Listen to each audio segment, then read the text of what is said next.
Welcome to McPlum, simple solutions served daily. The Eternal Sugar Cookie in Gacha is a limited craftable item that requires precise materials and currency. To craft one, gather 5 components plus a rare token, 3 sugar shards, 2 butter wafers, and 1 moon dust, then add 1 rare token. The craft costs 50 gems and consumes a 24-hour cooldown on your crafting bench after success. Success rates depend on item rarity modifiers. Using a 25% luck booster raised from boosters or event buffs increases your chance to succeed and avoid failure.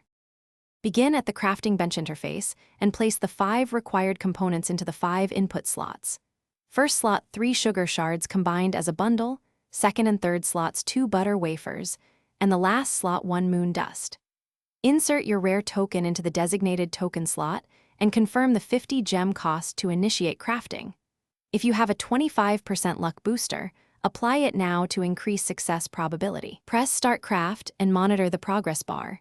Crafting concludes in under 10 seconds, but triggers a 24-hour cooldown. To maximize success, combine the rare token with any active 25% luck booster and complete daily event challenges beforehand to stack temporary bonuses.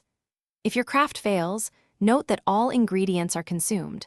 However, a 10% refund token, when available, can return 1 random consumed ingredient to your inventory.